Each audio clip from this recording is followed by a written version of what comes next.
denne omgang af Oldtimers skal vi høre fra 6 tidligere udenlandske profiler i dansk basketball. Vi skal høre fra Otis Loyd, James Martin, Tony Marion, Thibodeau, Todd Anthony og Mickey Dennis. Og i dette afsnit af Oldtimers fortæller de tidligere ligaprofiler om deres familier i Danmark. My best experience would have to be when I met my wife, because she's the one that got me to stay in Denmark, because I was actually on my way out. So if I wouldn't have met her, then I wouldn't have been here. I met Charlotte on my first day in Denmark, and the men and the women's team were all together at a basketball camp to kick off the season. So it was my first day. I met everybody, and I remembered my future wife, not my current wife, right? I met her, and I remember her name because she had a hat on that said Charlotte Hornets. So I can remember her name on that. I didn't see the clicking from that first day, but Charlotte did. She saw me, she's like, that's my guy. He doesn't know it, and I'm not going to tell him, but he's the one. I thank he's a really good friend of mine, Glenn Hudson, for just giving me the opportunity to get here. Because, without that, maybe I don't meet my wife, Christina. I don't have my kids that I have now. So, fate. So he'd be on the top of the list probably as, a man that you thank, from the bottom of your heart to give you that opportunity. My father-in-law was the chairman of SISU at the time, so he's actually the one that I signed the contract with. So you would think negotiations would get better and better but no, they got worse and worse because, he knew that I was staying.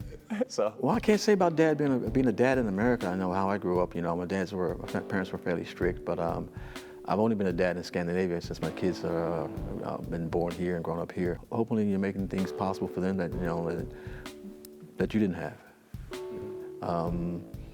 No one opened the door for me to go to college, but I think I opened the door for my kids to get in college. Denmark is almost set up to raise kids, with the vuggestues and the børnehave, how everything's set up so close and getting børnepenge, and it's just fantastic. It's amazing, and you can actually see how happy your kids are and how everything is kind of coming together. I'd be pretty comfortable with my kids growing up either here or Canada.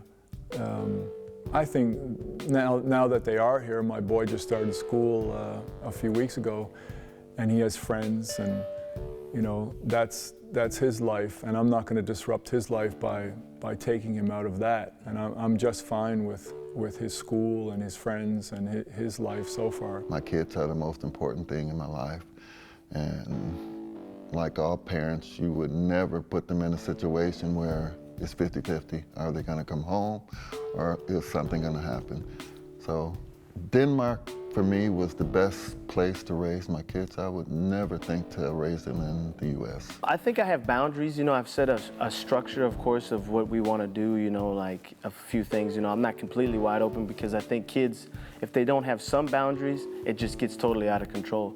But I'm a playful, loving dad, and I'm up for everything, But I've also think that Denmark has opened the boundaries up. It's not as like how it was in the States, like you have to be in bed, church every Sunday, all that stuff. So I'm much more free-flowing. My son's playing hockey, and he's 5.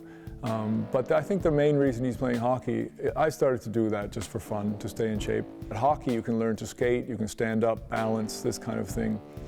But as time goes on, I look at his body developing. He's almost 6. He's got those long limbs and the bulky shoulders and stuff like that. So if he comes to me and says, I want to play basketball, then we're playing basketball. My boy, he played football his first 4 years. He didn't like basketball.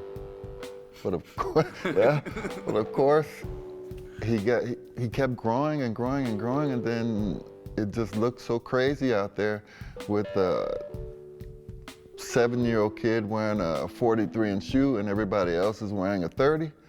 It didn't look right, and you could just see something was off. So, of course, he decided he wanted to play basketball.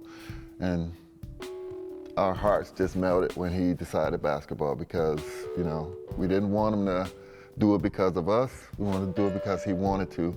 But when he chose basketball, we all were like, woohoo, yes! I basically got everything that I have through basketball, directly or indirectly. So I think it depends more on how important it is for him. If it's a priority, if sports are a priority for my son or my daughter, then they will pursue that. But if it's not a priority, then they will pursue something else.